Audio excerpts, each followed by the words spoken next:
What makes you love a movie? The cinematography? An emotional moment? Hey, Forrest. There's many different aspects that go into making a good movie.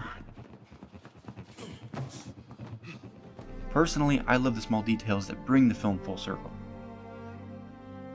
One film I personally love that is riddled with all these little remarks is Taika Waititi's Jojo Rabbit.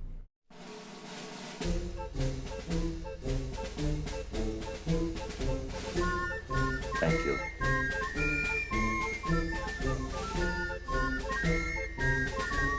In Taika's pastel palette world of Nazi Germany, we follow Jojo, who is a young boy who wants to grow up following the footsteps of Nazis, but soon finds out his mother is hiding a Jewish girl in their home.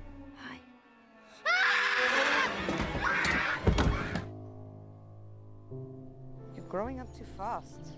Jojo is constantly at battle upon the subject of childhood innocence. Politics, you should be climbing trees and then falling out of those trees. Both his mother and Elsa insist he's just a kid. You're not a Nazi, Jojo. You're a 10-year-old kid who likes swastikas and likes dressing up in a funny uniform and wants to be part of a club. While his subconscious mind, in the form of Hitler, says otherwise. To put it plainly, get your shit together and sort out your priorities.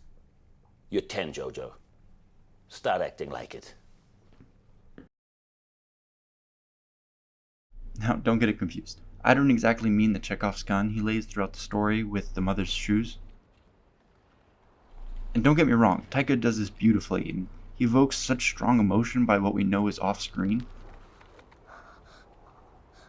But I want the smaller details.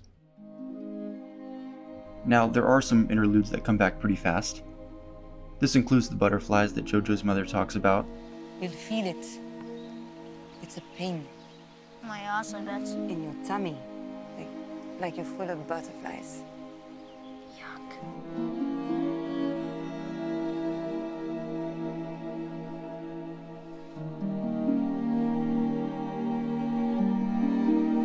And also when the mother mentions that she never looked a tiger in the eyes, You look a tiger in the eye.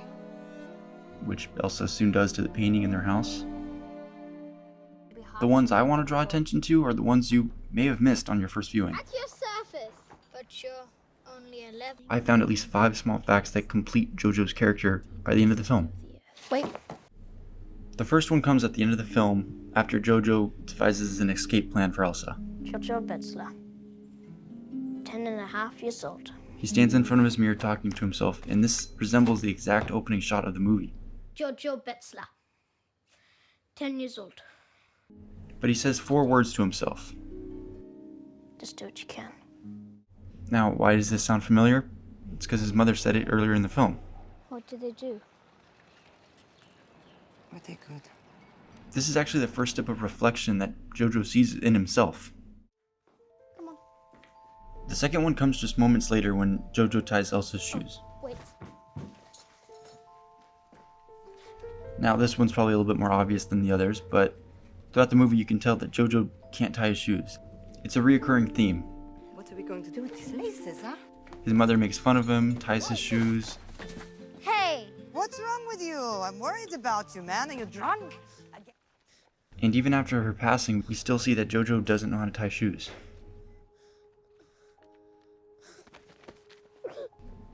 So when he finally does this involuntarily and the little smile that Elsa gives him, we get this sense that Jojo did it. It's small, but Ready? like Elsa, we get that little smile. The third is just a quick line of dialogue. Is it dangerous out there? Right before Jojo opens the door, Extremely. once again, why is this familiar? We're just reciting what the mother said earlier in the film. Is it dangerous? Extremely.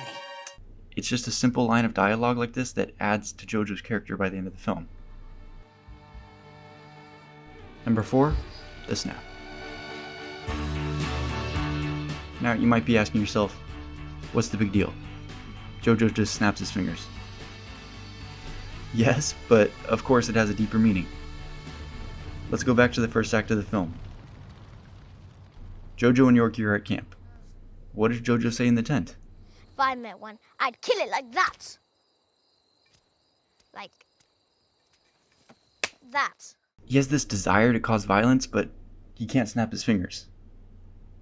And Taika did this on purpose. He purposely had Jojo unable to snap, only for it to come back in the final scene of the film. And during the whole dance montage, he's snapping his fingers. Once again, another small detail that comes back around. And finally, they dance. This was once again foreshadowed earlier in the film, when Jojo's mother and Elsa have their opinions that they're going to dance. What's the first thing you'll do when you're free? Dance. We have to dance to show God we are grateful to be alive. Now, at the time, Jojo found this stupid, but Well, I want dance. Dancing's for people who don't have a job. Dancing's for people who are free. he's dancing. Not only is this one of my favorite songs to one of my favorite endings to one of my favorite movies, it completes the film in general. It's Jojo finally being free of his ambitions of being a Nazi. Now he's just a kid.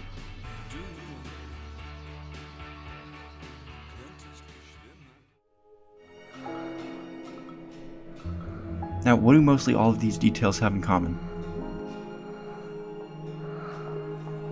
They almost all came from Jojo's mother. The dance, do what you can do, the shoelaces, is it dangerous outside? The reason I call this complete is that Jojo's mother was a good person. An actual good person.